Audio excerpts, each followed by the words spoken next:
Welcome back, warriors. Yay. Thank you for being here with us this week. We are going to be talking to you all today about feeling overwhelmed. Oy. Ugh. I mean, I feel like we've been doing really well about keeping our episodes down in terms of time lately. You know, I feel like it was important for us, you know, for time management purposes and just for editing purposes for you, right? And just so many things. Like, I'm really proud of it, but I'm like genuinely concerned that we're going to struggle hard with not having Overwhelm be a multiple episode kind of conversation. Yeah. Right. We're going to have to, I feel like I can already feel that we're probably going to need a part 2 or part 3 even of this topic. Yeah.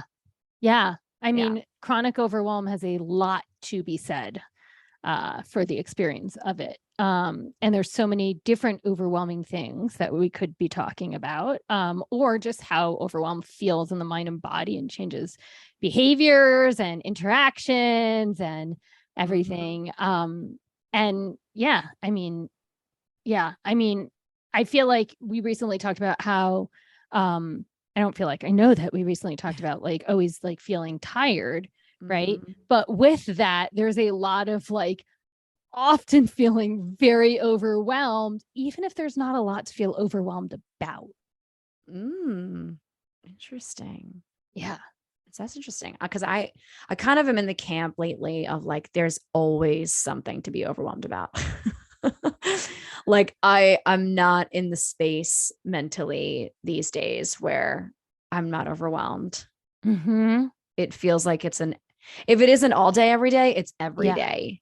There's at least one point in every day where I'm overwhelmed. Yes. And that it feels different, right? Like it's a spectrum, like our anxiety, like so many of the things we've talked about on the show before, and so many human emotions, right? But I do feel overwhelmed at least once a day. Okay. I feel that way too.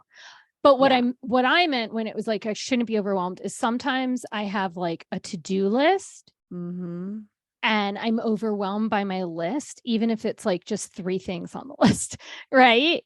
Yeah. And there's like the one thing that I keep putting off and putting off and putting off. And so it's building the daily overwhelm. Right. And it might not even be an overwhelming thing. Like recently, I just wanted to bring some clothes to a consignment shop. That's it. I had 2 bags of clothes. They just kept sitting by the front door. It was driving me nuts. The place is 10 minutes away. And for some reason, it took me over a week to get myself to that place. And so every day I saw that, it just made my day feel overwhelming until I dropped that shit off. Because it winds up falling to the bottom of the list, right? Yeah. Because it isn't as important as the other shit that you have to do in a freaking day. Right. But the things that are sometimes important, like, don't even make the list.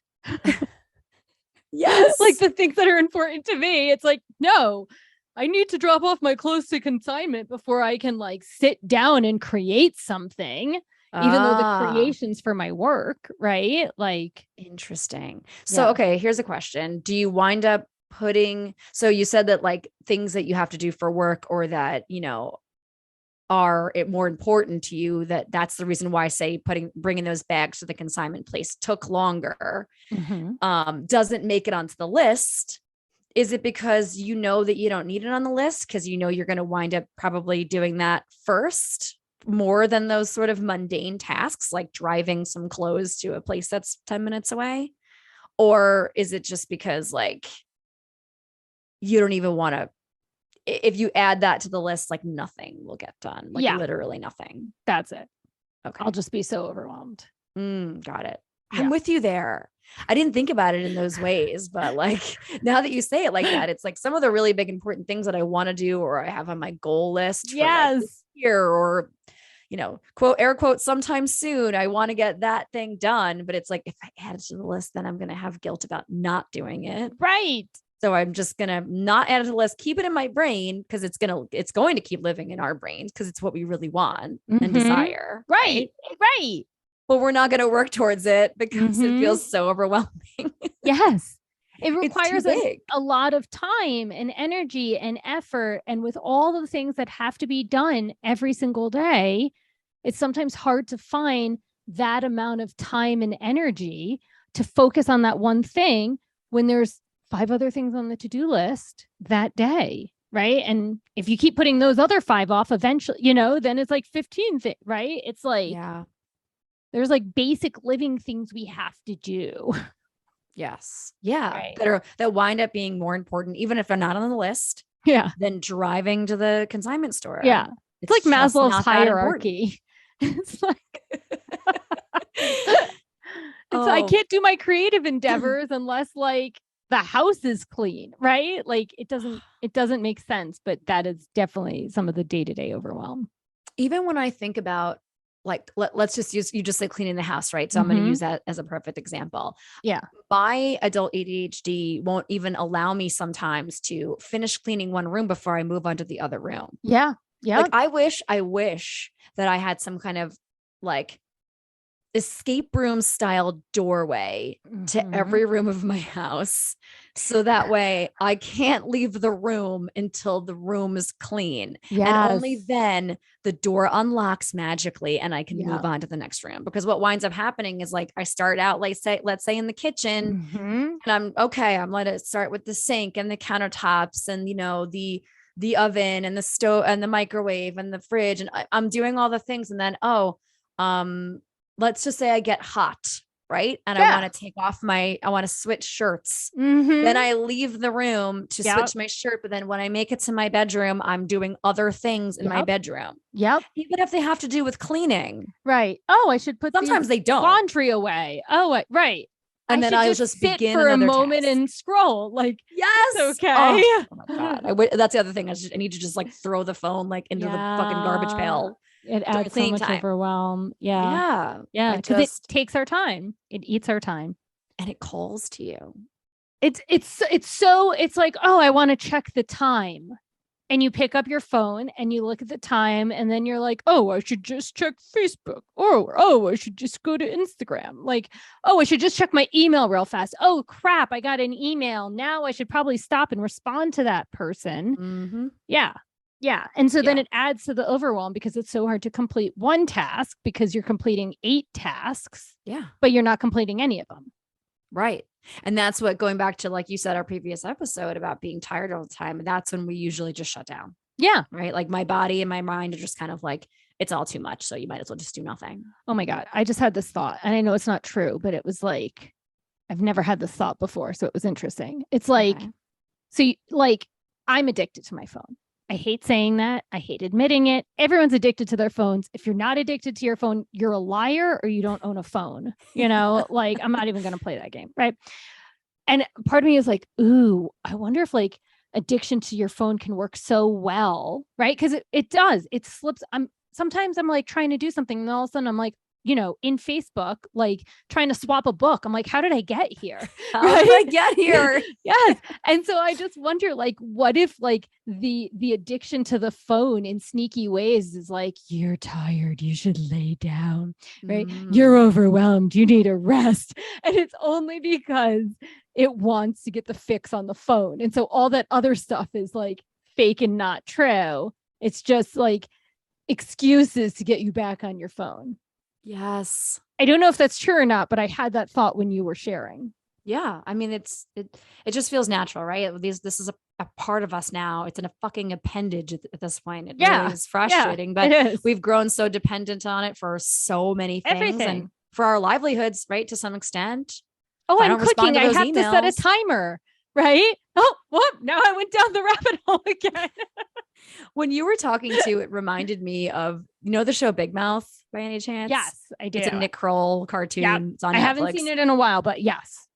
Well, Warriors, it's very crass. Yes. So it's not for everyone, but it basically, it follows the lives of a handful of tweens and they go through their, very young, they go through their youth and adolescence with each other. They're all classmates. Right. And then they also have these monsters that follow them around that are also characters. And they're like the hormone monsters. And there's a male version and a female version. There's an old person and it is utterly ridiculous and hilarious. And And actually, I feel like it's kind of game changing because I feel like it's breaking down a lot of the stigmas and the things that tweens and teens struggle with. And it's actually given I've heard from some parents, right? An opening to talk to their kids about really sticky and uncomfortable shit. Yeah. Right. So like if you have a tween or a teen or a child that's like inching towards that age bracket, it may be something, well, even if it's not your jam, maybe you read about it first and maybe check out an episode or two. Yeah. And then maybe it's not something for you to watch with your kids, but it may just like give you a perspective on like remembering what they're going through or about to be going through. I know this is a little bit of a tangent. I know. But I'm like, where is this going? I know. Well, it's going into did you watch the season where they talked about the shame monster? Oh, kind of. Or like, you know, so I it just vaguely reminded me of that, where it's like the kids do something that would be deemed like societally shameful. And then all of a sudden the shame monster like gets summoned, right? And it's like creeps into them. And it's just like this metaphor for like the way we allow these things to creep up in us. And it was like, oh, you should feel worry and shame that there's like this depression cat. And it's ridiculous and hilarious, but I feel like it's deeply human and relatable. So that's my plug for Big Mouth. We're not getting paid to say that. I wish we were. Hey, Netflix, if you're listening, Nick Kroll, somebody out there knows these people, feel free to pass this episode of our podcast along to them. Anyway. But that imagery just popped up in my brain when you were talking. It's like the phone monster. Right. I wonder what the phone monster would look like. Yeah. I don't know. Yeah. We'd have to draw it out. We could, I mean, I'm instantly just picturing a phone, but yeah. Okay. Yeah. Like a giant phone with a face. It's just like, come, scroll You're on me. overwhelmed. You're tired.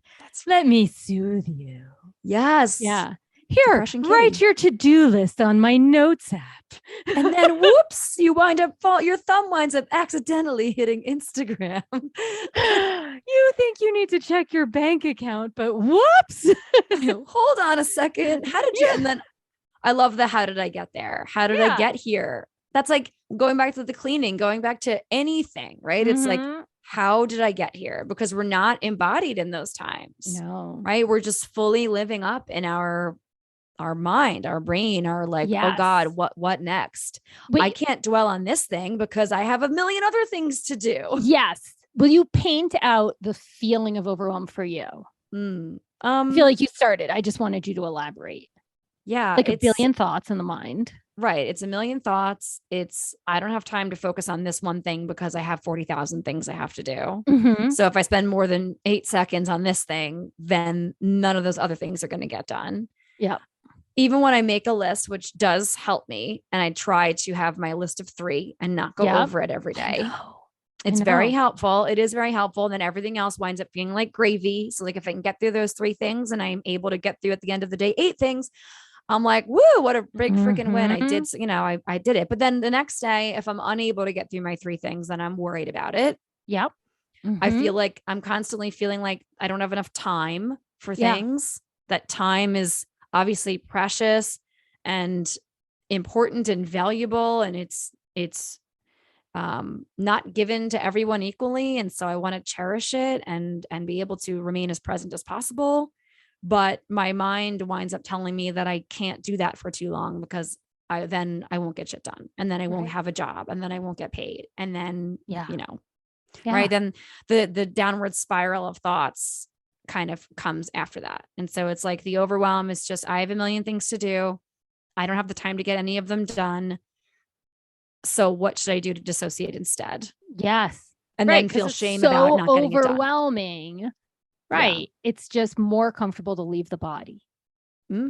Yeah. Totally. Yeah. What about you? I have that. It's like, it's racing thoughts. Right. And it's like perseverating racing thoughts. Like it keeps reminding me of all the things that I wanted to do or plan to do or should do. But it's really hard to like make the next best choice because there's so many. Right. They're all like, hey, what about me? What about me? What about me? You should text this person. You got to follow up on this email. Right. But then in my body, it feels so jittery, and it's not necessarily like anxiety. Right. And it's not, I feel like it's like electric clouds is the best way I can explain it. Like the clouds are like all the thoughts just constantly going of all the things I have to do, right? Or all the things I've been thinking about, or all the things I want to do. And the electricity is like this, like my body feels electric, but not, it's like in a not comfortable way. It's not anxiety. It's like jittery, and it's like that thing where like a chicken with its head cut off, right? Which I've never even seen, but it's like running around doing all these things, but it's not doing anything because it doesn't have its head. Right. And so I feel like not manic. I'm not behaving manic, but it feels a little manic in my body when there's so much to be done, and I feel like I'm not going to do it. And then I'm overwhelmed by that. Right. Or like, just like having to reply to an email sometimes, like that wasn't on my to-do list. And then I get a couple like unplanned emails, right? And to sit down and to reply to them feels like I'm sacrificing something else I plan to do. Right? Even if it's a really great email, even if it's something really exciting, right? It still changes. Well, now this is going to impact the rest of my day because I have to sit down and reply to these emails. And especially if it has to do with the business part of it, I have to sound more professional, right? And it changes everything. And so that's like how it is, like racing thoughts and like a racing body, but my body's not moving that fast. Yeah. Right. And then I'm just like super, super short. Right. Like sometimes when I go to potty my dogs, like if they're sniffing longer than I want, I'm like, come on, let's potty. I have to do stuff. Right. Even if like it just takes them a couple more minutes, then right. But it feels like I don't have those minutes to spare. That's so interesting. So I'm curious, does that moment where like you feel a little bit short fused, right? Like say when you're taking the dogs out or whatever, I'm sure there's a million other instances in your day aside from that where it's just like this amount of slowness feels wrong. Yeah. Right. So like what are there other things like that make you feel that short fuse of like, when you let's say you're tackling like the dozen other tasks, even if you're not doing your best, fullest job with each of them, but you're like kind of in like that chicken without a head motion. You're like, okay, you're collecting all the things and you're, oh, hurry up, write that email. Like, and you're doing a bunch of stuff that seem productive, right? Even if they're not on your to-do list, but then the things that like picking up the bags and driving them to the consignment store, or things you have to do, like walking your dogs. Do you think you're more irritated by those things because they're more mundane and they don't drive you towards a purpose? You know what I'm saying? They're just like things that have to get done because your dogs need to go out, right? Because life.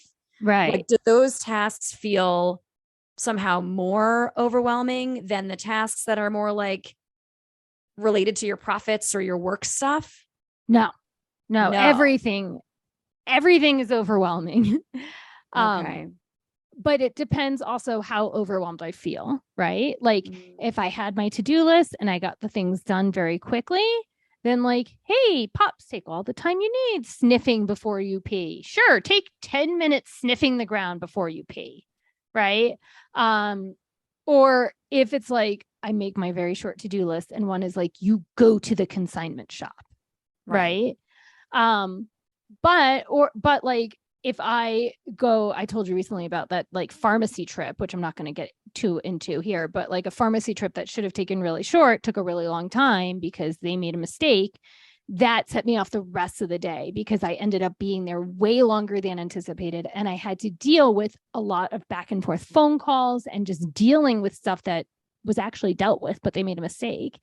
Right. And so that just threw off the rest of my day too. So it didn't matter if it was work related or Dan related or dog related. I was just in an overwhelmed state because I got so thrown off by that one thing. Right. Like when pharmacists and when doctors like make mistakes, that throws me off. Right. In the sense, like I made an appointment to see my doctor for my annual and they called and canceled and they were like, call back when you want to reschedule. And I'm like, oh my God, I already went through this once. I don't even want to call and reschedule now. Right. Or I get a bill that was supposed to go through insurance and it's like, oh my God, I don't want to deal with this. I don't want to sit and have a conversation about billing and going. And so it's just like those things I put off, but it's still circulating in my head. You got to schedule your doctor's appointment. You got to call and deal with this bill so you don't actually pay the bill because they messed up. Right. And so then that's on my like, you know, but anyway, so that's, I would say it's like anything and everything. It just really depends on every day and situation. Yeah. It's like time we don't have. Yes. Right. It all just feels like wasting time. It's like, you fucking make this doctor's appointment. I already did that. I already did it once. I shouldn't have to clean up your mess. List. Exactly. You screwed up. You fix it. Right. Like billing department, you screwed up. Why do I have to now be on the phone for hours dealing with your screw up? Yeah. Right. I think it all comes down to time, right? We feel like we don't have enough time for everything. It feels like there's no time for anything. So why do anything? Exactly. That's what goes through my mind when I'm overwhelmed. It's like, there's no time. So I'm either going to run myself ragged and feel like I got nothing done anyway, or barely scratch the surface of my to-do list and then feel guilt and shame about it. Or I'm just going to throw in the towel. Yeah. I have a good book that makes me feel good in the moment. Yeah. Screw everything else, right? Exactly. I'm going to go sit outside and catch some rays for 10 minutes. I'm going to go for my walk. But like at the end of the day, it's like, we're talking about these things like in an angry way. It's like, I want to go read my book. I want to go do these things, but it's like, we could schedule that shit. Right. And like, I know we're going to, you know, kind of touch on a little bit some of the ways that we tackle the overwhelm. But it's like, one of the ways for me is just scheduling joy. Yeah. It's like putting it on the damn calendar and the to-do list. Yeah. Like sit outside. I mean, again, weather dependent, like, or sit and do X for X amount of time, factor it into the day. And then it winds up, to me, it feels like I'm reclaiming time. Yeah. Because I feel overwhelmed by how little time I feel like. Because capitalism just wants you to keep producing and buying and producing and buying. Right. So unless you schedule in time for joy, like capitalism doesn't want that. I know this is like out of left field, but that's what I feel like ultimately it is. Right. Yeah. Like, they don't want you to be present because then you're not thinking about the future. Right. You're not worrying about the future. What's the point of all this? Like you said that a moment ago, what's the point? And the point in my mind is we stress ourselves out and don't feel like we have enough time in the day, in part because we live in this capitalistic society where there isn't that much room for joy unless you schedule it. Yeah. Yeah. Or we're being fed messages of like what joy and self-care is supposed to look like and how much money you're supposed to spend to get those things. Right? Going with what you're saying. It's just like, if I'm not doing it like it shows me on TV and in the commercials and in my, you know, the cookies on my computer and phone, then I must be failing at joy too. Right. And time for myself, you know? Right. Yeah. It winds up overwhelmed, just winds up feeling like I have too many things to do. I don't have the time to get it done. Yeah. And so that's exactly it. It's either fall into the do what you can until you're physically exhausted and then you can rest, or just don't do anything. Right. It winds because up what's the like point? The buckets. Right. Yeah. Yeah. I mean, that is exactly it. But the thing is, like, it doesn't even mean like the to-do, like, I know we've said this, but I just feel like it's worth reiterating. Like there are so many things to do, but the so many things might be 3 things. Right. But it's so many things to do and not enough time. And that just causes all of the overwhelm. And then it's really hard to do those things. Yeah. And even if you're regimented and you write everything down, like you said, if it takes, you know, Arrow 10 minutes longer to go to the bathroom, that's unscheduled time, right? It's like, oh, I didn't allow for this in my notes in my schedule. Or like if you're in traffic on your way to work, you know, that, I mean, that's a whole other thing, but like, or let's say, you know, you spend that extra 20 minutes at the pharmacy having an issue with the person, right? Or whatever. That's unscheduled time. Now that's lost time. Right. And it's just like, I didn't schedule for this. Right. Yeah. It's like, it feels impossible. It feels like the world that we have is, I mean, it feels like that because it is, the world itself has made it impossible to navigate, like without a lot of big feelings going around it. Yeah. And, you know, I will say, like, a lot of people that I talk to all feel like they never have enough time. right? And so many people that I talk to have this chronic state of overwhelm. And, it's definitely capitalism. It's like, I was working with this one woman. She's a mother. She has kids. She has to work a full-time job. They make dinner, right? She takes her kids to different after-school activities, even though she and her husband have full-time job. It's like just this constant of do. And she never feels like she has time for herself. But also she acknowledged how much, time goes onto her phone. And I think that's part of it too, is like, first of all, capitalism has us working these really long days. We need to be productive. We need to buy stuff. We need to do stuff. And then when we're not doing that, our phones just eat our time. And so that's like the overwhelm is like, it's a balance of capitalism and phone time for me. Yeah. Yeah. And it's just and it came up when you were talking about that person. It's some of the overscheduling too. Yeah. It's like, here I am saying like, oh, if it's not on the calendar, right. Or it's not I didn't allot for the time for this. It's like, why does everything need to be so timed out? Right. Well, I mean, because that after school activities demand it, because, the work day in the way that the work day exists for many or most jobs for folks, assuming that they're able to only have one job, is in our country. And I'm sure in a lot of countries, right? So yeah, it does go back to capitalism for sure. And it's just like, and part of the overwhelm is just the overscheduledness. It's like, I talk to parents all the time too. It's like, this is one of those moments where it's like, I feel like I could never fucking do it. I couldn't deal with my own shit and then my child's shit on top of it. Like it feels impossible. You're literally, I hear so often, it's like all I'm doing is carting my kids around to after school activities or extracurriculars or, religion class or like whatever the situation is. And it's like, there's never a time for them to certainly pause for, in the moment presence or joy, or those moments are fleeting or it's sucked up by the phone. Right. And then it's like the kids are gaining that as well. Their days are extremely regimented and structured and scheduled. And it's like, we're grooming them from an early age to have the exact issue of overwhelm that we're all having as adults. It's a crazy vicious cycle. Yeah. This is a really inspiring, lighthearted topic. I didn't even think, like, when I first mentioned this to you, I didn't think it would be so heavy, but it is. It is heavy. Yeah. It is definitely heavy. Yeah. I mean, I'm surprised we haven't talked about it sooner, actually. Yeah. Yeah. I feel like we could go on for a very long time about this. And we'll I feel like more for new episodes. Yeah. I feel like we're going to need a part 2. Faux show. Yeah. And you know what? Maybe warriors, after you listen to this, shoot us an email, send us a DM on Instagram. Like, what's overwhelming you lately? Let us know. I'm curious, maybe you resonate with some of the stuff we talked about, or maybe you have stuff to add. Maybe there are things that you're doing that help you with the overwhelm that, you want to share. Like, what is your experience of overwhelm in your mind and body and behaviors? Like, let's get a list of stuff going so we can keep talking about it and give us some ideas for our part 2 when we have it.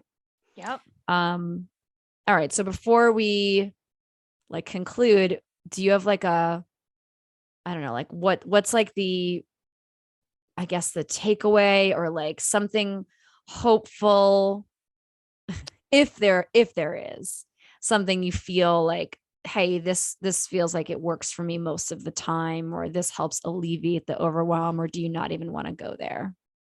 I mean, just so much, it really varies, but I will say the one thing that helps, and it doesn't necessarily change much, but is the name it to tame it. It's like, oh, I'm feeling overwhelmed.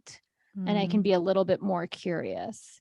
Or actually, I haven't actually talked about this on the pod, and I'm not going to get too far into it, but there was a period of time during the pandemic where my ADHD was just out of control, right? It was really hard. And I spoke to my doctor, and I actually went on meds for ADHD. And that, I can't even explain it except for all of a sudden it's quiet in your head. And it's so much easier to figure stuff out. But those meds did not feel good in my body. So I had to go off of them, which, again, it sucks. It's like, what do you choose, to feel good in your mind or good in your body? But so that was actually something that was really supportive. It gave me this taste of what it's like to like have clear executive functioning. Yeah. Just live in peace briefly. Yeah. Like for real. I know someone else that tried some meds for a bit, and we were just talking about how quiet it is in your mind. Right. And how it's so much easier to figure out that next step. But that was supportive back then, but now that I'm not taking them, that's less supportive. So it's just like, okay, start with the address. Like, okay, I feel overwhelmed, right? Okay, then what do I do with that? Right. Like, what's the next right thing, kind of. Right. Mentality. And it might just be, it's okay. Don't bring the stuff to the consignment shop. It's fine. Don't beat yourself up about that. Right. That might be it. And then I'll still go around being overwhelmed about everything. But at least I'm not like, that one thing. I can't believe I didn't get there again. Right. Right. It isn't just that one thing looming. Yeah. That's good. I like that. It seems like it's small and tangible and isn't a cure-all. Like nothing, like everything we talk about is not a cure-all, but it's like, just acknowledge I'm feeling overwhelmed. Yeah. It's big. What about you? What do you want to share a supportive thing? I'm struggling to come up with a supportive thing right now. There are things, like you said, it's different from day to day, and how I experience my version of overwhelm is different depending on the situation, depending on where I am, depending on the other stuff that's happening in my life and whatever. But, and I don't know that I have like, here's the thing, like, here's the silver lining. And I know that's certainly not what you offered. But nothing when I thought about this topic and this episode and here in this moment feels right to share. Yeah. I like that you're saying that you're struggling with coming up with something. I like that. Yeah. It's like living with overwhelm is actually really hard. It's a lot. And like, we don't have to wrap it up with a little bow. Like, yes, like it's rough. And sometimes we just have to leave it like that. Yeah. And so I guess my win is that I'm owning the fact that I don't have something supportive to share with y'all today. Wait, is this the win of the week now? I don't know. Maybe it should be. I'm letting go of my own bullshit expectations for myself in this moment. And as we record, and how I like to leave podcasts, and I like to leave our show with like notes of hope and inspiration for at least food for thought for our warriors to take away. And I guess, in addition to what you shared, it's just like, it's okay to just say that this shit's really hard. Yeah. And I don't have anything right now. I don't have anything supportive in this moment. And that's gotta be okay. Right. We have to be able to say that and move and live and keep living. So that gave me chills, and that gave me a little bit of tears in my eyes, because it's just true. It's just true. Yeah. Yeah. Okay, warriors. Wow. We love you so much. We will definitely be seeing you for part 2 of this at some time soon, I'm assuming. And like I said before, like, reach out to us. Let us know some of your strategies. Yep. How do you deal with the day-to-day overwhelm or the big overwhelm? And how do you experience it? If you'd like to connect with us, either for those things or for anything at all, please join our Instagram family. We're at Anxiety Warriors Podcast, or you can shoot us an email at anxietywarriorspodcast@gmail.com. You can shout out those wins of the week, big or small. If you think you'd be a great fit as a guest on our show, let us know so we can connect with you and get your story up on our calendar and help you share it here on our platform. Share topic ideas with us. Email us with those things about your overwhelm story or anything else. We'd love to hear from you, warriors. Take 2 seconds, smash that 5-star rating on Apple Podcasts, Spotify, or wherever you're listening to this podcast right now. Leave us a kind word, a message, a review. They help more warriors find our podcast, and so we can keep growing our fam and keep making more episodes. Yes. head into our show notes and check out our threadless merch shop. Grab yourself or the warriors in your life some podcast merch. Show off your warrior status in style. In style. Yes. All right, warriors, we love you. We love you. Thank you so much for going on this journey with us. We're so grateful we get to do this with you. Till next time.